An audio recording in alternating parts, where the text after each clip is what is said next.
Hi అండి, అందరూ బాగున్నారా? నేను మీ స్వీటీ బేబీ. ఈరోజు గోధుమ పిండితో గులాబ్ జామున్స్ ఎలా ప్రిపేర్ చేయాలో చూద్దాం రండి. ముందుగా స్టవ్ వెలిగించుకొని దానిపై కళాయి పెట్టుకొని అందులో కొంచెం నెయ్యి వేసుకోవాలి. ఆ నెయ్యి కొంచెం బాగా హీట్ అయిన తర్వాత అందులోనే గోధుమ పిండిని వేసుకొని బాగా దోరగా రెడ్డిష్ కలర్ వచ్చేంత వరకు వేయించుకోవాలి. అది వేగిపోయిన తర్వాత దాన్ని పక్కకు తీసుకొని అందులోనే కొంచెం సాల్ట్, కొంచెం బేకింగ్ సోడా అనేది వేసుకోవాలి. అది వేసుకోవడం వల్ల గులాబ్ జామున్స్ అనేవి ఫ్లఫీగా వస్తాయి. దానిలోనే కొంచెం స్వీట్ కోసం మిల్క్ మ్యాడ్ అనేది నేను యాడ్ చేశాను. మీరు షుగర్ అయినా యాడ్ చేసుకోవచ్చు. మిల్క్ మ్యాడ్ యాడ్ చేసిన తర్వాత ఈ మిశ్రమాన్ని బాగా ఉండలు లేకుండా పాలు వేసుకొని కలుపుకోవాలి.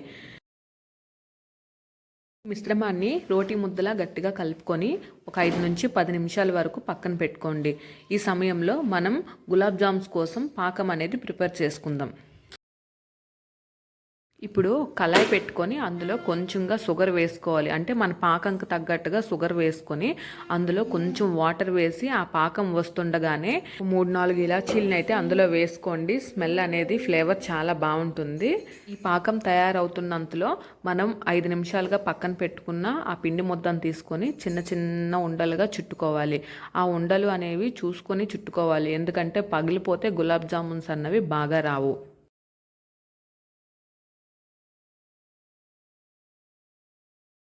ఇప్పుడు ఒక ప్యాన్ తీసుకొని అందులో ఆయిల్ వేసి ఆయిల్ బాగా హీట్ అయిందో లేదో చూసుకొని మనం చుట్టుకొని ఉన్న గులాబ్ జామ్స్ ఒక్కొక్కటిగా ఆయిల్లో వేసి సిమ్ టు మీడియం ఫ్లేమ్లో ఉంచి ద్వారగా వేగించుకోవాలి.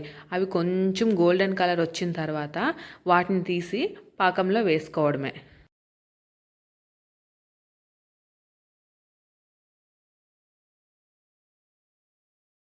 ఈ గులాబ్ జామున్స్ అన్నిటినీ పాకంలో వేసుకున్న తర్వాత 4 నుంచి 5 గంటలు పాకంలోనే అలా ఉంచుకోవాలి. ఉంచుకున్న తర్వాత వాటికి పాకం అంతా అవి అబ్జర్వ్ చేసుకొని గులాబ్ జామున్స్ అన్నవి చాలా స్మూత్గా ఫ్లఫీగా వస్తాయి.